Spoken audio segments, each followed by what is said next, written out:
Hello and welcome everybody. My name is Andrew Kirchhoff, and today we're going to be going over the AFC North fantasy preview for the 2018 season. So let's get right into it. So, hey everybody. As we usually do on a weekly basis, we go over the rankings of all the prior divisions that we went over, whether it be week 1, 2, 3. So currently we have the ranking list for the NFC North and the AFC and NFC South. So just only 3 divisions, but we have a pretty condensed version of the rankings for this upcoming season. So the new additions, if you didn't see last week's video, we went over the NFC North, which consisted of the Vikings, Packers, Bears, and Lions. So, it's pretty simple. Aaron Rodgers is the best quarterback in football, and he's the best quarterback in fantasy. So he goes to the number 1 slot right out the gate. In addition, we have Kirk Cousins at the 8th spot from the Vikings. We have Matthew Stafford at 9 from the Lions. And the last quarterback from last week that we're adding to this list is Mitchell Trubisky at 22. Now, something came out a couple days back. Andrew Luck started throwing again. Last week or 2 weeks ago when I talked about the AFC South, we talked about the Colts and how much value Andrew Luck had for the entire organization and how he affected everybody's fantasy value. And he started throwing the other day, first time in like over 500 days. And it's a good sign. It's definitely a good sign. The way I see it, there's only, upside to it. So I've moved him from not being ranked to the 5th overall rank because I believe when Andrew Luck is healthy and prepared, he is, a top 5 quarterback, plain and simple. And he could even push and, try to break into that top 3, just depending. But other than that, and then we moved Jacoby Brissett out. Usually Jacoby Brissett would be starting for the Colts if Andrew Luck was hurt. But we're just going to keep him out of the list for now until, other information comes out. So let's see. For the running backs, what did we add last week? It's going to do that. It's okay, though. What did we add last week? So we added Dalvin Cook at the 14th spot. We added Jordan Howard at the 13th spot. They're kind of high RB2s. To be honest, it's only because there are other running backs in those backfields that will affect them. Go watch last week's video. I'll get into more detail of that. Other than that, we added, so on the bottom where it says 28, 29, and 30, we have the Green Bay running back by committee, and we have the Detroit running back by committee. There is so much talent in those backfields that at this point I really can't determine until preseason starts or until training camp, has gone in a couple weeks, that who's going to take over that backfield, plain and simple. The way I see it at this moment, if you're drafting, there's not too much that you can bank on, because at the end of the day, when you have 3 running backs or you have 4 running backs in the backfield, you never know who's going to be the number 1 option. You don't know who's going to get those goal line carries, and it's too much risk when it comes to fantasy value. At 33, at running back, we have Tarek Cohen, who is the handcuff of Jordan Howard. And that's pretty much it from last week, plain and simple. Latavius Murray's on the bottom, but, Latavius Murray is, he stepped up last year, But he's okay. Go watch last week's video, and you'll get my opinion on him. For receivers, we've added Devontae Adams at the 7th spot, Adam Thielen at 10. I moved T.Y. Hilton to 12 because Andrew Luck's health. Marvin Jones and Golden Tate back-to-back at 16, 17. Then right after, at 18, we have Stephon Diggs. I'm telling you, that division, the NFC North, great receivers. They had a lot of talent, just great receivers left and right. A lot of wide receiver 2s, but at the end of the day, you need wide receiver 2s to win championships. Allen Robinson at 21. Randall Cobb at 30, which, for some could be a surprise. But, if I didn't name anybody else, they're probably not on the wide receiver the wide receiver 1, 2, 3 list, which is unfortunate. But, as the the previews, continue, I'll continue to expand the list and give you a better idea of how the ranks continue to go past 36. So tight ends, we have Kyle Rudolph at 6. Jimmy Graham at 5. I'm telling you guys, draft a top 5 tight end. Kyle Rudolph at 6. We have Jack Doyle at 8. And then we have Trey Burton at 10. I mean, last week's division, doing it more often than I thought it would, but it's okay. Last week's division, they have good tight ends, plain and simple. Graham, Rudolph, Doyle, and Burton. Burton's kind of a sneaky kind of guy. He's always been the backup of Philadelphia, but I see him having pretty decent value this coming season. I mean, I put him at top 10, right? So anyway, let's get into what we're going to talk about this week. Again, it's the AFC North Fantasy Preview, consisting of the Pittsburgh Steelers, Baltimore Ravens, the Cincinnati Bengals, and finally the coming off an 0-16 season, the Cleveland Browns. But it's okay. We'll get into it. Here we go. So to begin, the quarterback for the Pittsburgh Steelers, Ben Roethlisberger. So, I mean, the way I see it, right? Ben Roethlisberger for the last couple of years, been a top 10 quarterback, plain and simple. And that's because of the talent that surrounds him, right? When you have talent like Antonio Brown and Le'Veon Bell, and you have a great offensive line, the quarterback of that team, and no matter who it is going to have great value. When Ben Roethlisberger is healthy, he's consistently a 28 touchdown quarterback a season. When in fantasy purposes, that's fantastic. He's a top 12 quarterback, that making him a QB1. At the end of the day, as long as Ben Roethlisberger can stay healthy, his pieces that surround him, his weapons, whether it be Le'Veon, Antonio Brown, Juju Smith, and the O-line, as long as that stays healthy, he will consistently produce, plain and simple, right? There are going to be weeks where Ben Roethlisberger is just an absolute mess, right? He's going to throw 3 picks against Jacksonville, and he's just going to, ruin the fantasy week. But it comes at a caveat, right? The next week he's going to show up and throw 4 touchdowns in the first half, and you're going to lose your mind because, wow, he just won you the week, right? So there's a little bit of inconsistency here and there, but at the end of the day, as long as his pieces around him are healthy, and they continue to get better, plain and simple, right? Like Le'Veon is the second best running back. We're going to go over that next. And Antonio Brown's the first best wide receiver when it comes to fantasy purposes. So why isn't their quarterback going to be as good? He's getting older. He's not producing as much. They're trying to, depend on Le'Veon more so that, you don't have to keep throwing the ball with Ben. Keep him healthy, not have him drop back as many times as he does. At the end of the day, he's for sure going to be a top 12 quarterback. He should probably start on one of your, on a team in your league if you're a 12-team league. I know you can hear me. Okay, we're good. Other than that, plain and simple, top 12 quarterback. If you have Antonio Brown already and you want to kind of attach the quarterback wide receiver tandem so you're getting 12 points per touchdown that's connected there, why not? But other than that, as long as Ben stays healthy, he's consistent. He's a top 12 quarterback. He'll probably be at 11 for me this coming season. And plain and simple, that's Ben Roethlisberger for you. So let's go ahead and let's go to Le'Veon Bell, what we just talked about, right? We just spoke about him.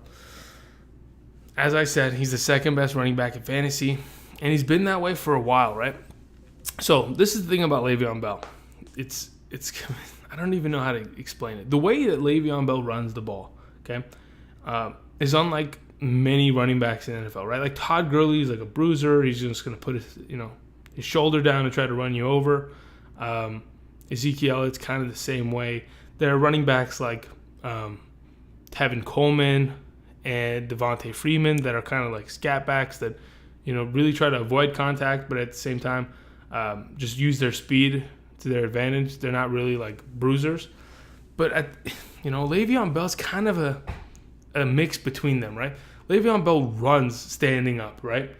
Usually you don't want to run standing up because, a linebacker is going to put their helmet in your chest and, flatten you. But Le'Veon Bell has just found a way to be extremely patient, come out of the backfield, and just produce. I mean, if you haven't seen Le'Veon Bell run the ball, please go find an end zone cam of Le'Veon running the ball and just watch it.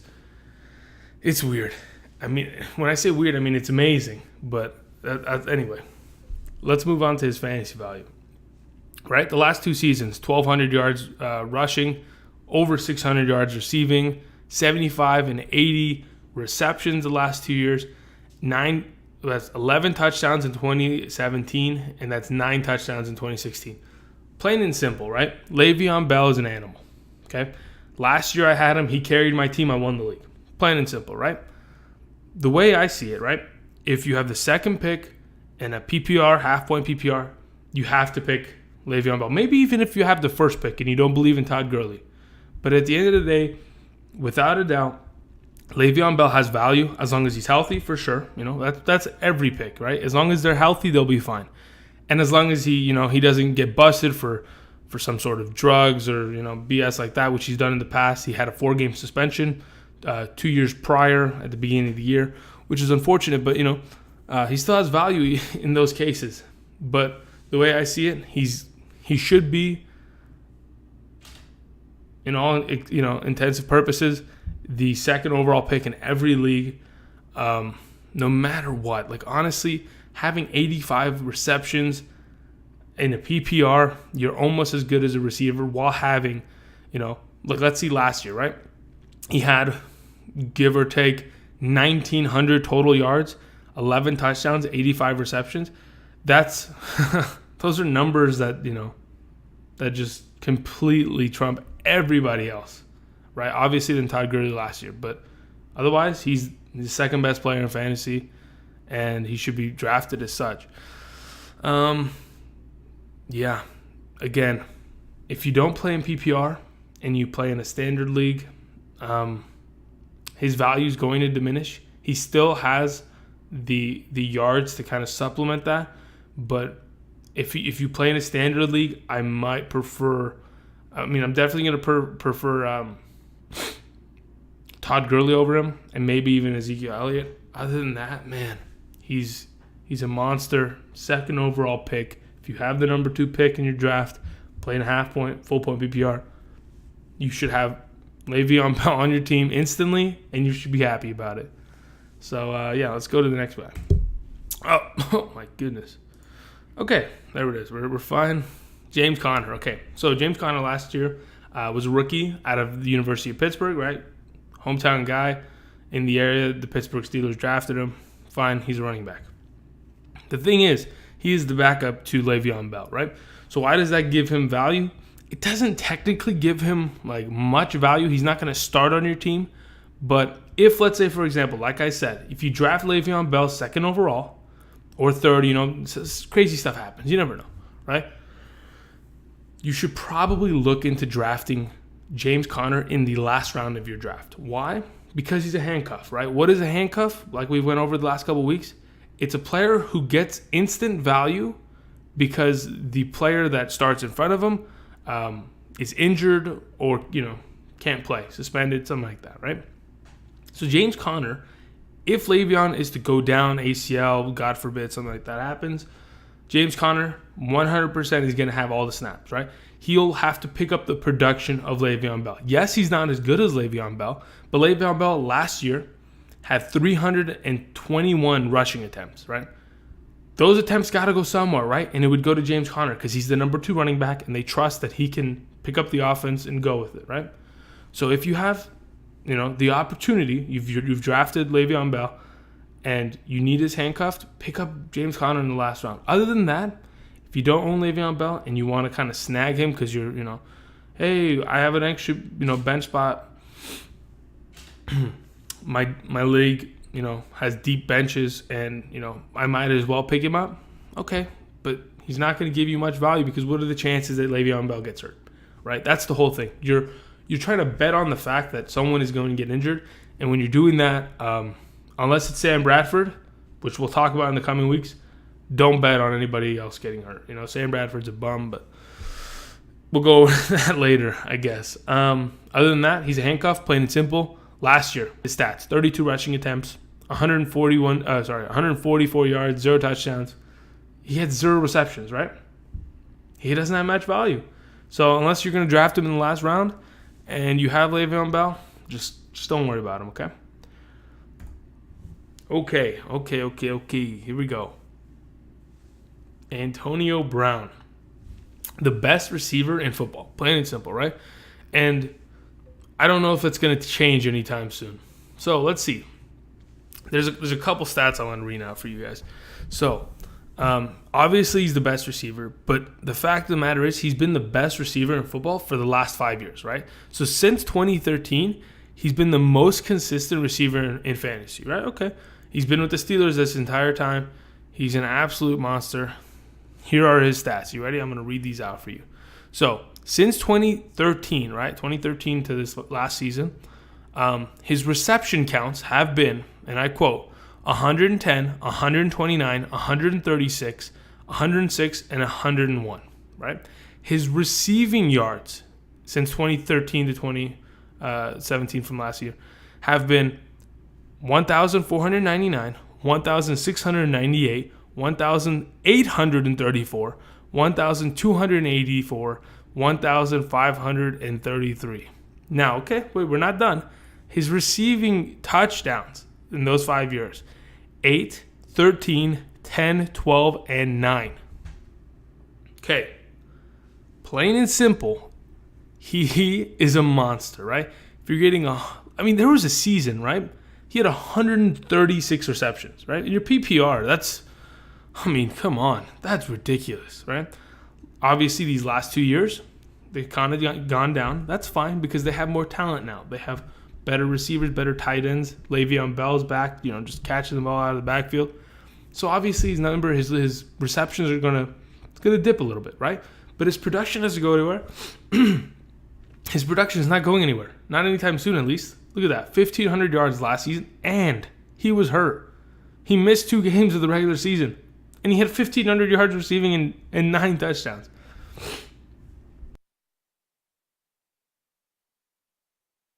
Sorry about that. Plain and simple, Antonio Brown is a monster. The way I see it, right? It's a here and there kind of thing, right? If you play in a full point PPR league, he's a good pickup, right? He's going to put up points. But as you see, as I statted it out via half point PPR, in 2017 and 2016, he had 259.8 and 254.3, right? So overall, those are good ass points, to be honest. Like let's not get it mixed up, right? So let's see. Last year, off of total player production, I'm not going to count quarterbacks, right? Obviously, because that doesn't make sense. Players in general, right? He was the 6th best fantasy player, right? Behind DeAndre Hopkins, Kareem Hunt, Alvin Kamara, Le'Veon Bell, and Todd Gurley, right? And again, he missed 2 games, right? 2 full games. He was injured. He did something to his leg. I don't know if it was Achilles or a hamstring injury. It was something of that sort. I think it was hamstring. And he was out for 2 games, right? And he was still the 6th best player when it comes to wide receivers, tight ends, and running backs in fantasy last year.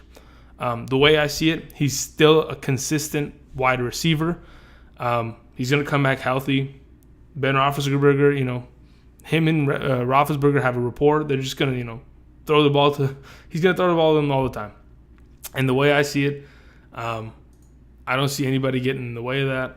Le'Veon Bell, having Le'Veon Bell in the backfield even helps Antonio because it alleviates pressure, right? When you have to respect the run, you're not going to be able to cover Antonio as much. And having Juju, which we're going to go over next, Juju Smith-Schuster, it opens up more opportunities for Antonio Brown. The way I see it, he's the number one. He's going to be my number 1 ranked wide receiver going into this coming season, and rightfully so. He's consistent. He's a monster. If you play in a full point PPR, he's going to go in your first round. I wouldn't take him over the Bells and the Gurleys, or maybe I wouldn't even take him over David Johnson because I feel like David Johnson's going to be really good this year. But if you play in a full point PPR, 6, 5, 6, 7 overall, he's going to go. Maybe even 4 with DeAndre Hopkins like soon after. If you play in a half point PPR, you can draft him in your first round, but there's better value at running back. And again, probably in a half point PPR league, late first, early second would be decent. If you're at the end of the snake in a 12-man league and it somehow dropped to you, which I doubt it does, because he has it won't get to you there. It won't. He's way more valuable than a lot of running backs. So he's probably going to go 5th overall off the board consistently in half-point PPR, and probably 3rd or 4th in full-point PPR. That's the way, that's how it's going to be, and rightfully so. So if you get to the point where you're in your draft and you're not the 1st, 2nd, 3rd pick, right? And okay, Gurley's going, Le'Veon Bell's going, Alvin Kamara's going, right? Go for it. You have 2 options, right? You can go ahead and pick a running back, right? Whether it be Ezekiel Elliott or David Johnson, or you can pick up a wide receiver as, Antonio Brown or DeAndre Hopkins, right? So you have options. But in that range where you're at the 4th pick, 5th pick, 6th pick, expect to be drafting him and be happy about it, because he's going to produce fantasy-wise.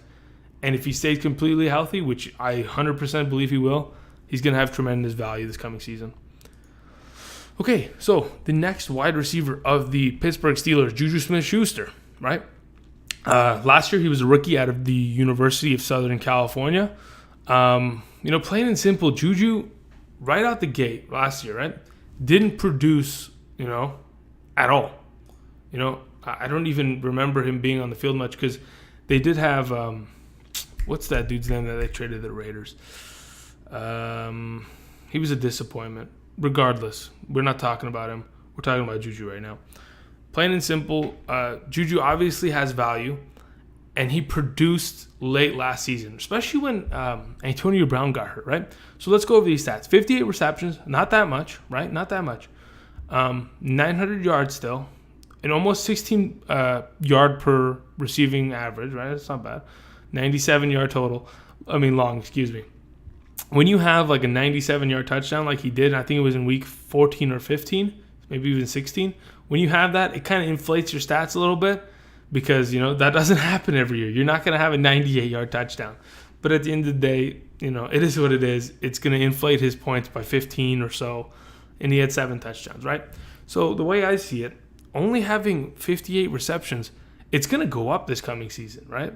And I think his numbers they're going to go up. So in a PPR league, Juju Smith-Schuster was statted out as the 16th best wide receiver in fantasy, right? Which, and he only played 14 games, if I'm not mistaken, as well, which is kind of crazy, right? These Pittsburgh Steelers receivers weren't very healthy last year, yet they produced. Being the 16th best receiver in fantasy as a rookie, I think he was the best fantasy rookie last season. I had him on my team. He produced very well, especially in the playoffs when Antonio was down, because he was the number 1 target. Other than that, his potential his ceiling is pretty good at this point. I see him. There it goes again. I see him consistently. He's going to be probably a wide receiver 2 this coming season, because they love to throw the ball there. Ben Roethlisberger has 3 main targets, right? He has Antonio Brown, he has Le'Veon Bell, and now he has Juju Smith-Schuster. And having that extra target will kind of alleviate pressure off of the other 2 to make those plays. When you're covering Le'Veon and you're double covering Antonio, someone else has got to be open. That's Juju. The way I see it, excuse me, that my neck just broke. Oh my God, that hurt. The way I see it, he's going to be a wide receiver 2 this coming year. Probably behind the Stephon Diggs and the Golden Tates. So probably around 19. So low wide receiver 2, which is not bad. He's still going to be consistently great. I just don't see, I don't know. Maybe, he has potential. If all goes well, he can be, he can stat out where he did last year. But, the way I see it, He'll probably produce more, but everybody's going to produce more next year. I feel like next year a lot of these guys are going to continue to improve. So anyway, he's a wide receiver too. Next week's rankings will kind of give you an idea. I still got to go over those so that, for next week's video, you kind of get a better understanding of where he's ranked out and where you can draft him. Okay, so the fourth, maybe even fifth receiving option within this offense, right? I don't really like talking about Steelers tight ends because they're really not great. Vance McDonald was traded over from the San Francisco 49ers last year. He was a 49er for a majority of his career. He was traded over to the Pittsburgh Steelers, and to be honest, there goes Snapchat. He wasn't used that often. Plain and simple. Let's see. What was his stats last season? Oh, my goodness. 14 receptions for 188 yards and 1 touchdown, right? And even in 2016 with the 49ers, right? The 49ers didn't have a great quarterback in 2016. Let's not, we're not going to, badger them or badger him for not producing. But, 24 receptions in an entire season. Yes, he had, almost 400 yards, which is good, 4 touchdowns. But, the way I see it, if you have to, rely upon Vance McDonald as your starting tight end, man, you've done something wrong, right? I always preach, draft a top 5 tight end, right? Gronkowski, Ertz, Kelsey, Jimmy Graham, and Greg Olsen, right? Something like that. If you draft one of those, you never have to worry. A guy like this is going to be extremely inconsistent. You can never depend on him because when you're talking about the Steelers offense, right? There's 3 or 4, more like 4 main consistent pieces, right?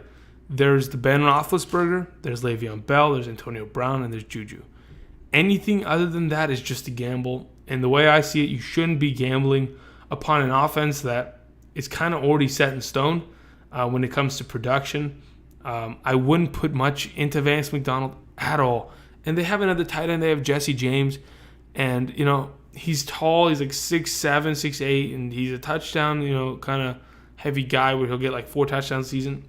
Oh, man, they're so inconsistent. And Ben is not, since Heath Miller retired a couple years back, there's not been a tight end for the Steelers that has been consistent. Until they go and draft one or they go and sign one, don't put any stock in the Steelers tight ends at all. If you ever have to draft or you have to pick this guy up off the waivers, my goodness, good luck getting any points, to be honest. So, yeah, don't draft Steelers tight ends. Don't start Steelers tight ends, and don't even think about Steelers tight ends. They don't exist. It's just a made-up thing. Dude, okay. Let's just say, for example, Juju was the last thing we spoke of, okay? We didn't talk about what we talked about 10 seconds ago, okay? Anyway, so let's go to the Baltimore Ravens, The Ravens last year went 9-7, barely missed the playoffs. And, I'll be honest, it's because Joe Flacco. Man, Flacco, what happened to Joe Flacco? Ever since he won that Super Bowl, he's kind of, unfortunately, just his production has dipped. Then again, the pieces around him have not been the same. When he won that Super Bowl many years back, he had Anquan Bolden, he had Torrey Smith, he had Dennis Pitta. He at one point had Steve Smith Sr. He had great pieces around him. Last season, he had nothing. Jeremy Maclin was hurt. Who was his top receiver last year? I don't even remember, to be honest, right? But neither do they. You don't want to know why? Because they cut everybody and they they signed an entire brand new receiving core, right? So, that could help. But the way I see it, right? Plain and simple, the way I see it, Joe Flacco is not a top 12 quarterback. He's not a QB1. And I don't even know if he's a QB2. I don't know if he's even between that 13 to 24 range. The way I see it, if you play in a 2 QB league, he has value because obviously if you play in a 2 QB league, there are a lot worse guys than Joe Flacco. Last 2 seasons, right? 20 and 18 touchdowns. That's not great, especially with the turnover rate of 13 to 15. That's not great. And last year, look at his yards. They dipped almost 1,200 passing yards. That's awful. That's awful. Yes, he got hurt. He got his head blown off by that Dolphins linebacker last year. But, man, the way I see it, Joe Flacco can only have value in 2 QB leagues. Other than that, don't look at Joe. It's like the Pittsburgh tight ends, right? Don't think about them. Don't worry about them. And okay, so here's the thing, though, right? Now that we're talking about Joe Flacco, he could be better, right? Because he has more pieces, and we're gonna go over his weapons next, right? But when you draft wide receivers and running backs that play for this team, for the Baltimore Ravens, and Joe Flacco's under center, understand that you're not going to get as much value as if you were drafting a receiver for the Packers, right? Like plain and simple, right? When your quarterback is Aaron Rodgers, right? You expect a specific level of competency from those receivers. They're going to catch the ball more. They're going to score more. When you have Joe Flacco under center, you're not going to be producing as much. Yes, there could be a receiver that has 100 yards receiving. Great, okay. It was probably one reception for 60 yards because they burnt someone over the top. At the end of the day, I don't like trusting shitty quarterbacks when my receivers are on that team. So I try not to draft receivers from these bad teams. But it just depends, Anyway, we'll go over it and I'll give you more details. So the starting running back for the Baltimore Ravens, Alex Collins, right? So Alex Collins pretty much came out of nowhere last year, right? To give you kind of a breakdown. So last year at the start of training camp, the running back by committee, right? It was looking like a running back by committee last year, right? Consisted of, if I'm not mistaken, Terrence West, Kenneth Dixon, Javorious Allen, Danny Woodhead, and I think Alex Collins was on the roster, if I'm not mistaken, right? So they had 5 running backs in that backfield at one point. Yet, Alex Collins somehow managed to find his way to relevancy and becoming an RB2 for 2017 last year, right?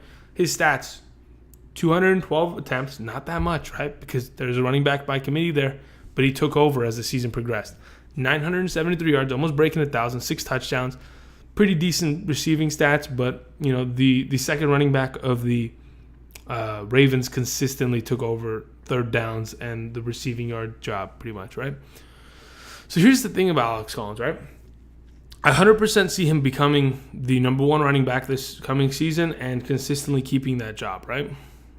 100%. I consistently see him just being the starting running back for the Ravens, right? He's pretty good. He did his job last year. He took over.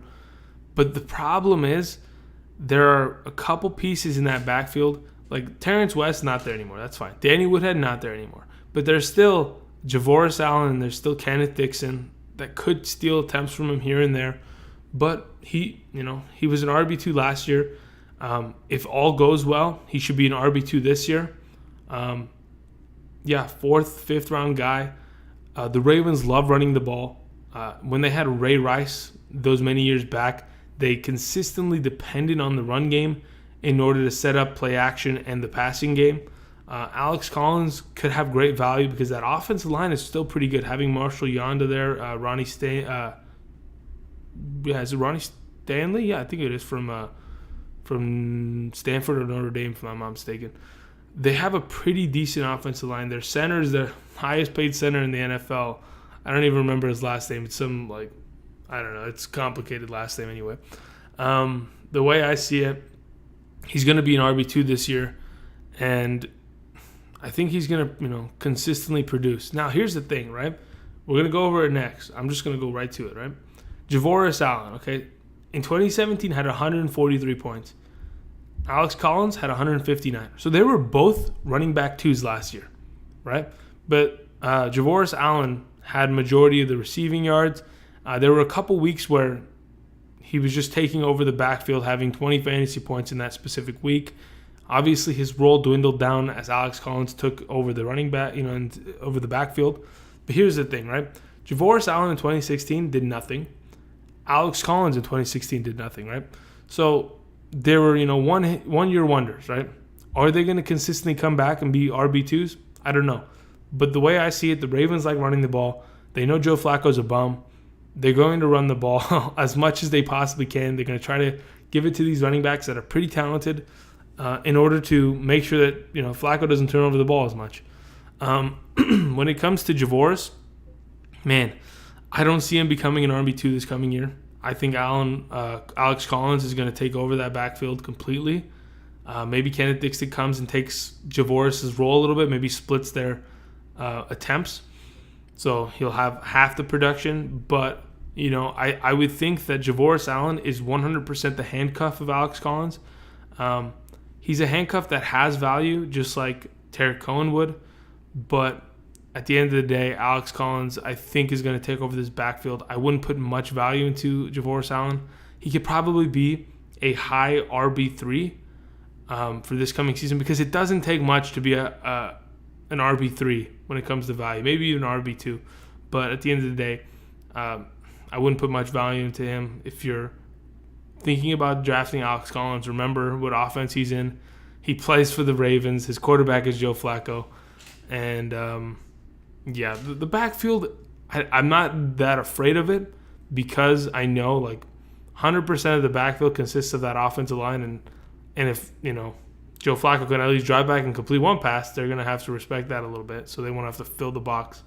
Anyway, let's go to the receivers of the Ravens.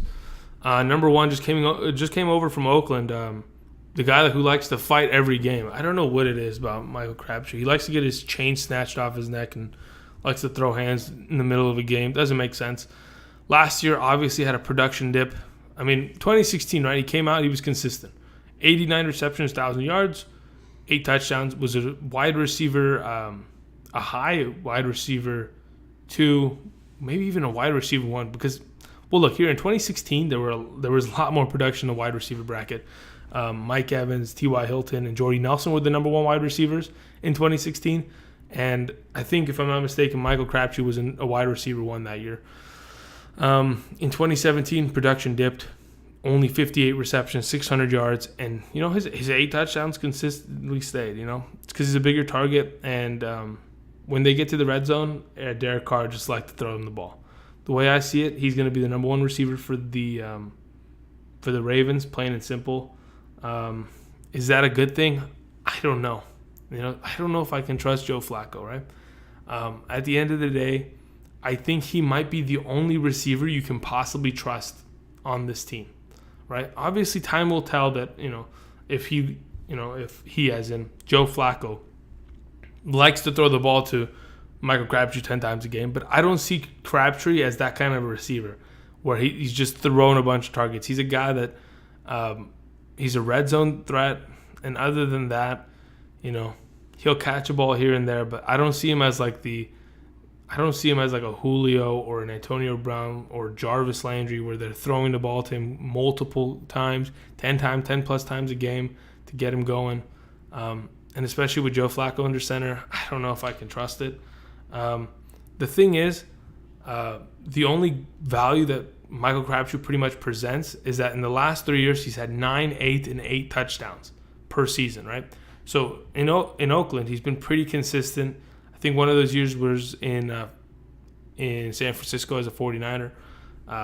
He's a red zone threat, plain and simple.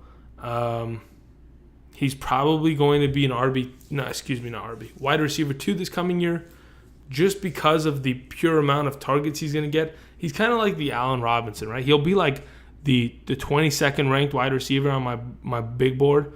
But the thing is, it's only because he's the best receiver there, and Joe Flacco's got to throw. He's got to throw 20 touchdowns. He's got to throw 3,500 yards, right? So those yards and those touchdowns got to go somewhere, and I see it going to Michael Crabtree majority of the time. We're going to go over to the other targets that they signed this last offseason. So John Brown coming over from the Cardinals. I don't want to go into too much on John Brown. This guy just gets hurt. Plain and simple. He finds a reason to get hurt. There's other guys in the league that I've talked about just like this where, honestly, they're just disappointments. They have so much talent. This guy is a speedster. He can take the top off of a defense, but at the end of the day, the way I see it, until he figures out not to get hurt consistently, let's go ahead and do something real quick.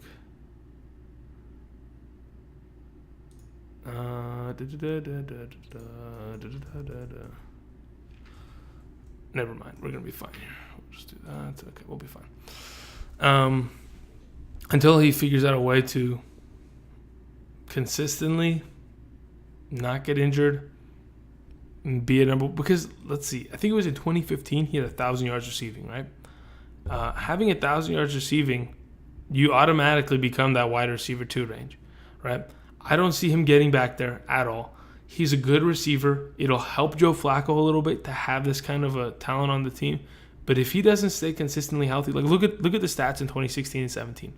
39 receptions, 21 receptions, excuse me. Yes, his receptions per his yards per reception is pretty good average. But what does that have to do with anything if you're not playing? If you only play 4, 5, 6 games a year, you have no value fantasy-wise. You're not going to sit on someone's bench, and you shouldn't be picking this guy up if he's only going to give you a couple games of production. If he's healthy and he's on the waiver and you need a wide receiver pickup and it's a good matchup, sure. But other than that, I wouldn't put too much into John Brown. So let's go over the last receiver of the Ravens, right? I wanted to go over all 3 of these receivers, unlike the Pittsburgh Steelers, which I only went over 2 receivers, because there's a lot of uncertainty, right? Willie Snead actually has produced consistently at one point in his career. Last year, another one of these guys that got hurt, right? Had only 8 receptions, 92 yards. He was a no-show last year, right? But it's okay because the prior 2 years, right, for the Saints, when he had Drew Brees under center, he had 984 receiving yards and 895 receiving yards. And then he had 3 and 4 touchdowns in 2015 and 2016, right? So he's proved that he can produce, right? He can almost have 900 yards a season, a couple touchdowns, which is pretty good. That's a wide receiver 3 right there, right? If you play in a 3 wide receiver league, Willie Snead in 2015 and 16 sat and started on your team. But, for the Ravens, can he produce? I see, 100%, this is the way I see it, right? I see, without a doubt, Michael Crabtree being the number 1 wide receiver there. He's going to get bulk of the receptions. He's going to get the bulk of the red zone targets. Willie Snead, if he can maintain his health and stay healthy, he'll take over the spot and make John Brown irrelevant. John Brown will come in at the slot, or he'll only come in for deep, threat plays. Other than that, Willie Snead can be the wide receiver 2 here. But again, Joe Flacco is your quarterback. That's why I'm afraid, because what Joe Flacco are you going to get? Are you going to the Super Bowl winning Joe Flacco, or are you going to get the 2017 I can't do anything right Joe Flacco? It depends. You never know. And until we kind of get an idea of that, Willie Snead is kind of a gamble. Michael Crabtree, not so much, because they signed Michael Crabtree to be the number 1 receiver. Willie Snead is kind of a coin toss. I would put the value of him, he could be a wide receiver 3 if you draft him late in drafts, in like the 12th round. You could, if he slips all the way down there, I doubt it because his ADP is probably higher. The way I see it, don't really touch him until you get a better idea of the backfield. Of the wide receiver core there. And when I say that, you're gonna have to wait. You have to wait till preseason starts. See who's the starting wide receiver there. The depth charts right now are not set. There could be, they could go and sign Des Bryant tomorrow. You never know. But at the end of the day, Willie Snead could have value. He's shown that he's capable of producing. But, just be careful because Joe Flacco is your quarterback. Don't forget. Let's go over. Here we go. Hayden Hurst, right? Hayden Hurst. The name's not there, but I'll let you know. Hayden Hurst, drafted this year in the 1st round, tight end out of South Carolina. Here's the thing, though, right? Let's just look at his stats, okay? 2015, 16, 17, right? Especially, let's look at 2016, 17, right? He had 48 and 44 receptions and almost 600 yards a year, only 2 touchdowns receiving, right? That's not much production in college, right? But then again, in college, nobody really, there's only a few tight ends that are ever exclusively used, and they have extreme value. But here's the thing about Hayden Hurst, right? He was drafted in the 1st round to not only be, the replacement for Ben Watson and Dennis Pittas, but he is a pretty good blocking tight end. I watched film the other day. He's pretty consistent blocking wise, and that'll get him on the field. If you can block, that's great. You can block out of the backfield, just like Kyle Juszczyk used to do a couple years back for the Ravens. And then obviously he can catch the ball. What kind of value do I see him having? Joe Flacco loves his tight ends, plain and simple, and there is potential for him to get some yards and touchdowns. But at the end of the day, I'm going to say it again: draft a top 5 tight end, draft a top 10 tight end. Please do not rely upon these rookies. I mean, shit. Okay, if he comes out and he just starts scoring touchdowns left and right, you can pick him off the waivers. But at the end of the day, you don't want to fill your bench spot with a rookie tight end that you have no idea how the value is going to, end up, because of the fact that Joe Flacco's your quarterback, and he didn't have much production in college, plain and simple. Only catching 3 touchdowns in your entire college career, that scares me a little bit. Like I'm a little, I don't put much value into that. So at the end of the day, draft a top 10 tight end, please. Anyway, so let's move on to the next team, the Cincinnati Bengals. Okay, dokie dokie. Okay, so this is the way I see it, right? Andy Dalton. They left him out to dry last season, right? So this is what happened. Andy Dalton, they let his blind side, left tackle, Andrew Whitworth, leave. He went to the Rams, and he protected Jared Goff the entire season last year. And they tried to think, okay, we're not going to pay Andrew Whitworth. We're going to let him walk, and we're just going to put some random, young kid at left tackle for Andy Dalton. That's not how it works, right? Andy Dalton's offensive line last year was awful. Plain and simple. We knew it from the get-go. He wasn't going to produce the way he did the year prior. But then again, at the end of the day, he kind of did produce, at a consistent level. Why? Because as the season progressed and Andy Dalton got into better situations because of his defense, he had 25 touchdowns, 12 interceptions, not bad. His yards obviously went down almost 900, but at the end of the day, when your touchdowns go up, those yards they don't matter after a while.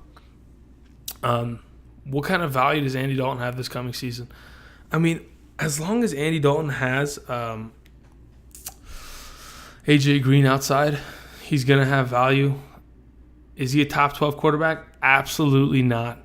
He's only going to have value in 2 QB leagues, or he can be your bench QB, but at the end of the day, I don't even want him on my bench. I would probably rather go pick somebody up off waivers if my top 5 quarterback like Rodgers or Russell Wilson or Cam Newton, Drew Brees, if they have bye weeks, I'd rather go pick somebody up off waivers that has a better matchup. I don't really trust Andy Dalton much. And the way I see it, unless you're in a 2 QB league, you shouldn't be drafting him, plain and simple. If you're in a 2 QB league and you need that second quarterback, you already have like Matthew Stafford, and you're like, okay, I'm just gonna pick up Andy Dalton. That's fine. That's okay. But I think there are better options.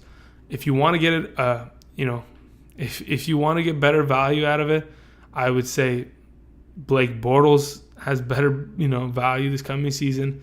And so does Winston and Mariota.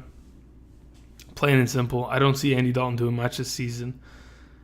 His weapons around him are decent, but I don't think they're good enough to carry him past his production of last season. And we're gonna go over his pieces this next. But again, I don't know. We'll see what next week's rankings hold. But again, Andy Dalton, you should not be trusting him.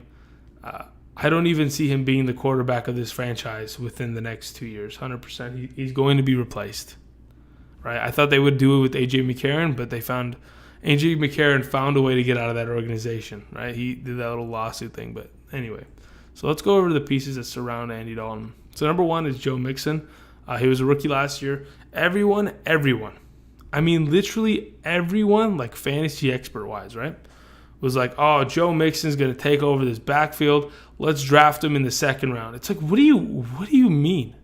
It was absolutely ridiculous, right? All the fantasy experts, right? I couldn't comprehend it, right? So at one point they thought, okay, there's Jeremy Hill in the backfield, there's Giovanni Bernard, and they drafted Joe Mixon, okay? They had 3 running backs last year. But people thought, oh, the rookie's going to 100% start week 1. He's going to take over the backfield. Let's draft him second round. That's an absolutely terrible take. Like, no one should be – you shouldn't think that at all. When you have 2 starting running backs on your team and you draft the rookie, okay, sure, the rookie could have some production later on in the season. You shouldn't be drafting him in the second round overall. So, obviously, Joe Mixon didn't start to begin the season. And it took him a while to even get 10-plus carries a game, which he really didn't. The amount of times he touched the ball per game, even later on in the season, was maybe 10 times a game, which is terrible, right? The way I see it, Joe Mixon, because Jeremy Hill has left the organization, he's the first and second down back. Other than that, he's not going to have much of the third down carries because there's another running back within this team. Does Joe Mixon have value? I don't like their offensive line in Cincinnati. I like Joe Mixon personally because I've seen him play. He's got a specific energy that, he can take over a game. He can dictate the pace. But what kind of value does he have? Probably high RB3. That's the way I see it. Only because the Bengals are not going to win that many games this year. Yes, winning games doesn't correlate to fantasy points because you could be, throwing for 300 yards and 3 touchdowns and still lose games. But at the end of the day, I don't like their offensive line. I don't like Andy Dalton, and I don't like the position that he's getting put in. Last year, they didn't even trust him, right? Their offensive coordinator gave him the ball maybe barely 10 times a game, which is not, there are some running backs in this league that get the ball 30 times in a game, 30 rushing attempts, not even just 30 times, because obviously you can touch the ball via reception.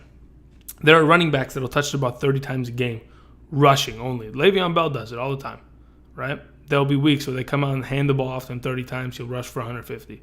They barely gave him the ball, total reception and rushing, 10 times a game. That kind of scares me, and the way I see it, he's an RB3 this coming season. And until he comes out and really shows something, he's going to consistently stay like that. Giovanni Bernard. So, I was talking about the receiving yards of the Bengals. This is the guy, Giovanni Bernard, a couple years back out of North Carolina. He's the receiving back, right? 39 receptions in 2016, 43 in 2017, has a decent amount of yards. He'll run the ball also. Look at it. I mean, he's pretty consistent when it comes to running the ball. Also, he has good production. He's a wide receiver. He's a running back 3. And because of the production of Giovanni Bernard in that backfield, it kind of scares me about what Joe Mixon has to offer, right? When you have to rely upon the idea that, there's another guy that could potentially take my carries, just be careful when you're drafting running backs out of the Bengals backfield. I don't like talking about the Bengals, man. There's only a couple pieces of this Bengals offense that ever are going to have value, right? Andy Dalton in a 2 QB league. Joe Mixon will probably be drafted by someone that's making a huge mistake that thinks Joe Mixon is going to take over the backfield, which he's probably not. And Giovanni Bernard is going to sit on someone's bench and be played in PPR leagues 100% of the time almost, right? I mean, not 100% of the time, because he's not like Tevin Coleman where you can rely upon him. But he's good enough to where you can start him in your flex in good matchups, depending on bye weeks and stuff like that, right? So that's all I want to talk about, those running backs. I really I'm disgusted with the buddy. I don't know what it is, man. I just don't like Bengals running backs. Maybe it's because I had Joe Mixon last year. I made a trade. It was a good trade. I won the trade, right? It was for Jonathan Stewart, right? How could someone make that mistake, right? Anyway, but he still didn't even produce. Didn't make a difference. He was garbage last year. Anyway, I mean, if he got you 10 points in a week, wow. You must have, he must have drank some holy water before the game or something. Okay, so let's go over AJ Green, right? AJ Green, plain and simple, let's just go over this. He's 100% a top 12 wide receiver, right? He's going to catch the ball 80 times a year. Obviously, these last 2 years, he hasn't done so because he's been injured a little bit here and there. This last year, I love that his receptions went up, his yards went up, and his receiving touchdowns went up. He was, he's a vital aspect of this offense, right? Everything goes through AJ Green, but sometimes AJ Green disappears. There'll be a week where AJ Green just doesn't show up. But at the end of the day, when you're drafting him to be a wide receiver 1, you should be a little bit careful. I would say if you can get another wide receiver to be your wide receiver one, if you could have like Mike Evans and AJ Green as your top two receivers, I'd feel more confident rather than having like AJ Green and give or take Michael Crabtree, right? That's just the way I see it. I don't know if he can produce wide receiver, high wide receiver one numbers. You have to draft him as such. Like when it comes to wide receiver, you have to draft him as the 12th best receiver or the 11th best receiver. I would want T.Y. Hilton over him if Andrew Luck's healthy, plain and simple, because 75 receptions, that's not great. Comparatively to like a guy that can catch the ball 100 times a year. Yes, he has touchdown upside because he's like 6'5", and he's the red zone target. But anyway, he's the only valuable piece of this offense. Draft him to be your second wide receiver because I don't like the idea of him being your number one wide receiver, plain and simple. Brandon LaFell isn't, I'm not going to really even go over these guys too much. Let's just quick thoughts on them, right? Because how long have we been going for? 56 minutes. We've been taking a while. The first two teams were kind of the meat and potatoes, but this team, and the next team, actually, the Browns might have more value than the Bengals. They might even win more games this coming season. Okay, Brandon LaFell was the number 2 wide receiver these last 2 years. Plain and simple, he's going to sit on someone's bench. He's a handcuff to AJ Green. If AJ Green gets hurt, you got to start Brandon LaFell. There's another receiver, John Ross. He was drafted last year. He literally had negative fantasy points. He was drafted in the first round out of Washington last year. He had negative fantasy points, right? How is that possible? Because he played one game, rushed the ball for negative 8 yards or some shit like that. It was absolutely insane. And then he never played again. So this is the number 2 wide receiver until otherwise noted. He's going to sit on someone's bench. Otherwise, don't even draft him. Next, the Bengals tight ends, right? So the bigger picture, right? Number 85 is Tyler Eifert. I have his stats there. And 81 is Tyler Kroft, right? Both Tylers, but that's just how it is, right? So Mr. Tyler Eifert last year, injured, didn't even play the entire season. Tyler Kroft took over, had like 400 receiving yards, 4 touchdowns, was fine, right? The problem is that there's 2 tight ends on this team, right? Tyler Eifert has shown that he can be a tight end one, but at the end of the day, the way I see it, I just want to quickly go through this. I don't really give a shit about these guys. Draft a top 5 tight end. These guys are both, Tyler Eifert is never going to stay healthy, and Tyler Kroft is never going to have enough production to be a top tight end. Plain and simple. Gosh, I hate the Bengals this year. I'm not going to draft a Bengal this year. I mean, the only time I'd ever think about drafting a Bengal is if I can get Andy Dalton at a ridiculous value, and even then I don't really like Andy Dalton too much, or if I can get AJ Green at ridiculous value, plain and simple. Okay, let's go to this team. All right. Yes, it looks like it's Tyrod Taylor in a Bills uniform, but he is on the Cleveland Browns. The Cleveland Browns won 0 games last year. The year prior, they won 1 game. Okay, so they've went 1-15 and 0-16 in the last 2 years. So the coach, Hugh Jackson, is on the hot seat, right? I always, my opinion about the Browns is they should be firing that coach ASAP. You shouldn't surround your players with the culture of never winning a game. That's awful. Like, yes, they're getting paid, but what motivation do you have when you don't win games? Obviously there's paid incentives, but that's just irrelevant. So this is the way I see it. They got Tyrod Taylor. Why? Because they want to win some games. Plain and simple. Tyrod Taylor can do that for you, right? He is a game manager. He's kind of like Alex Smith to the point where he can take care of the ball. Just look at his stats real quick. Obviously, his stats don't look great, right? They don't look great. But fantasy-wise, he produces. In 2016, 3,000 passing yards, 17 touchdowns, 6 interceptions. He doesn't turn over the ball. Okay, he does a really great job at that. He does not turn over the ball. Now, in 2016, he had 580 rushing yards and 6 touchdowns rushed, right? So overall, right, he had 304 in a 6-point per passing touchdown. He had 304 fantasy points in 2016, which is great. He was a top, I think he was a top 12 quarterback in 2016. 2017, his production dipped, obviously, a little bit. Again, only 4 interceptions. He does not turn over the ball. He does a great job of doing so, and that's why they brought him to Cleveland, because Cleveland doesn't want to turn over.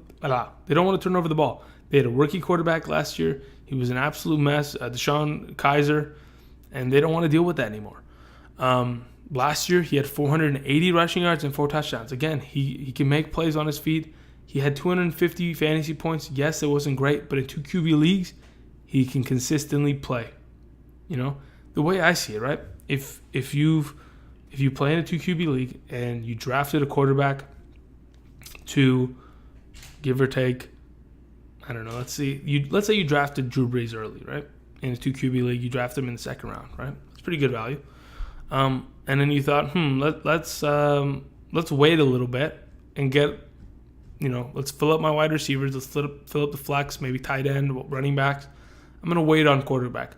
You can draft Tyrod Taylor to be your second starting quarterback consistently because of how the Browns look this year. They have so many weapons. I'm telling you, they're going to win more games than the Bengals this year. Plain and simple, I'm telling you right now. The Browns will win more games against the Bengals this year. They're going to beat the Bengals twice this year. Just wait. Anyway, 2 QB league, he has value. And the reason he has such great value is because no one really thinks of Tyrod Taylor as a guy that can have fantasy value. He doesn't turn over the ball. He can use his legs to score, which is fantastic. That's where his fantasy points and his production really come from. It's running the ball. And then when the last couple of years, he hasn't really had much around him in Buffalo, especially because they tried to replace him last year in Buffalo. It's just a mess. Anyway, plain and simple, this year he has a lot of great value, but here's the caveat to it. Baker Mayfield, right? The number 1 overall pick of the 2018 NFL draft, right? Number 1 overall, the Heisman Trophy winner, Baker Mayfield. So you're thinking, oh, Andrew, well, they drafted Baker Mayfield. How is Tyrod going to start? Well, yes, they drafted Baker number 1 overall, right? But they need to win some games. They need to win games. The coach, Hugh Jackson, is on the hot seat. If he can't win at least 4 games this coming season, he's gone, right? So that's why they went and picked up Tyrod Taylor. They got to win some games this year. If the wheels start falling off for Tyrod, they have their backup plan right here. He can come in and he can hope, you can hope to get some found energy, and you can win a couple games with, on the back of this young quarterback. But I don't see that happening. When it comes to fantasy value, he should not be drafted because he's not going to start. And the only time he'll ever start is if Tyrod gets hurt. That's the way I see it. Otherwise, I don't really want to talk about Baker. Carlos Hyde was on the 49ers last year. He was signed to the Cleveland Browns this year. So I'm a little worried about this backfield. Yes, Carlos Hyde can produce. He's an RB2 consistently, even an RB1 last year. But the way I see it is that there's a lot of talent in that backfield. Last year for the 49ers, last couple years for the 49ers, he's had nothing to compete against them, right? He's had like Matt Breida last year, right? And Matt Breida's not taking attempts from him. But this year, it's Carlos Hyde, Duke Johnson, who was just re-signed to a contract for like 5 years, and they have Nick Chubb. Is it Nick Chubb? Yeah, Nick Chubb that they just drafted. This last, it was in the draft this last couple months ago in the second round. So you have 3 running backs in that backfield.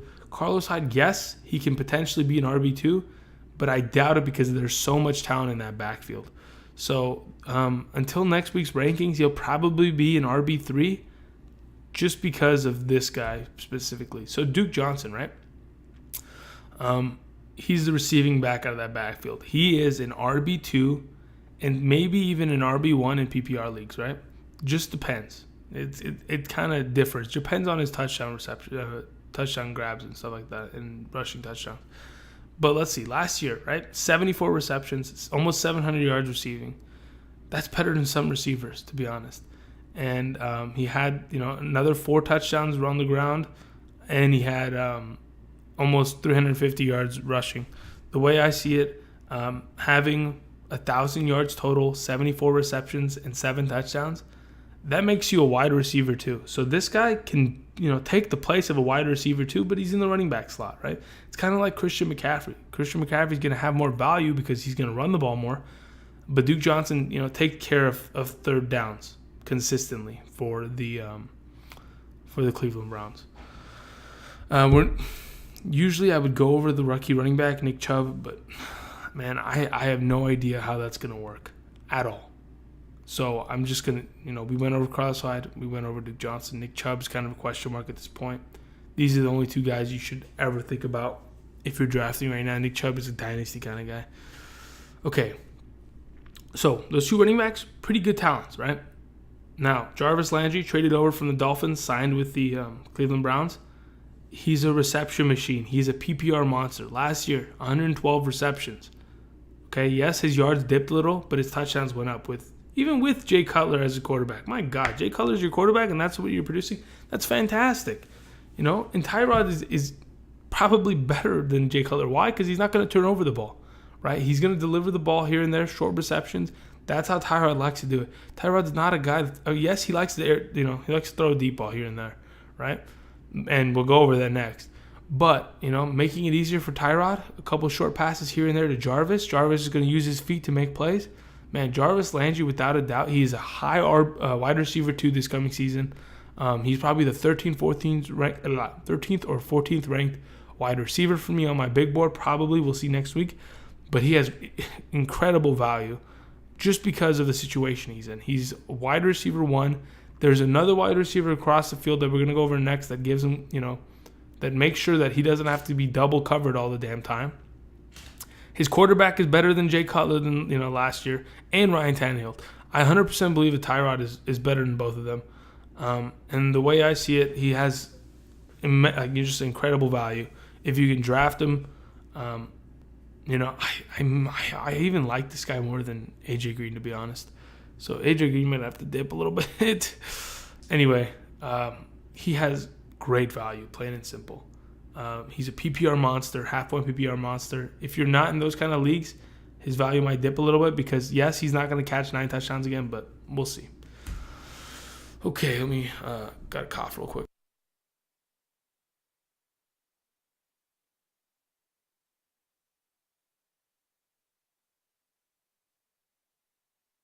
All right, so the next wide receiver of the Cleveland. I'm telling you, Cleveland Browns are going to beat the Bengals twice.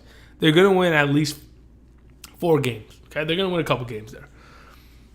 Josh Gordon. Okay, so real quick. So we understand. In 2017, which was last year, he was cleared by the NFL to play again, right? He's always had this thing where he's gone to rehab and he's always come back, blah, blah, blah, blah. 2014 was the last season prior to last year that he played, right? He only had 24 receptions, not much yards, right? But I did my research, and in 2013, he had like 1,700 receiving yards and like 12 touchdowns and 70 receptions. He was an absolute monster in 2013. An absolute monster. 264 fantasy points. He was better than Antonio Brown was last year, right? But it was in 2013. I understand that. Last year, having only played like 4 or 5 games, his stats were pretty decent. 300 yards receiving, 1 touchdown. With Deshaun Kaiser as your quarterback, that's okay. That's fine. And here's the thing. Josh Gordon, nicknamed Flash, for a reason. He's 6'4", long as fuck legs. He is going to fly downfield, and Tyrod's going to deliver the ball deep, and he's going to catch a bunch of touchdowns. I see Josh Gordon being also, I think he could potentially have better stats than Jarvis Landry this coming season, but at the end of the day, it really just depends on if Josh Gordon still has his legs and he can still do it. He's looking pretty decent in training camp, and I see him being a wide receiver too this coming season. Man, there's so much talent on this team now.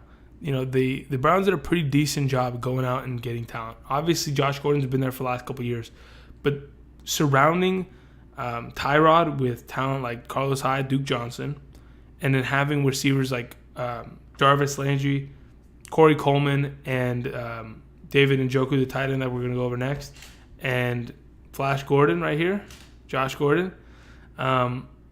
There's potential for great fantasy value, plain and simple. I see him as a wide receiver too this coming season. We'll go over the stats or my ranking of him next week or for the next episode. Anyway, we're going to go over the last piece real quick. David Njoku, drafted last year out of Florida, tight end. Drafted top 5, top 10 tight end, please. Do not rely upon these kind of guys. Please, please, please, please, please. Plain and simple. Okay, great. He could have talent, right? He could have whatever. And, he could be decent. But for the love of God, just draft a good tight end. Let's not mess around with this, people. It's super simple. Draft a tight end 1. Please drop a top 5 tight end. It's so simple. Don't rely upon these guys. That's all I can say about this. But again, let's go over this Cleveland Brown team again because I'm kind of excited. Tyrod, a little bit of Carlos Hyde in the first, second down. Duke Johnson, third downs. We have Jarvis on one side and we have Flash Gordon on the other.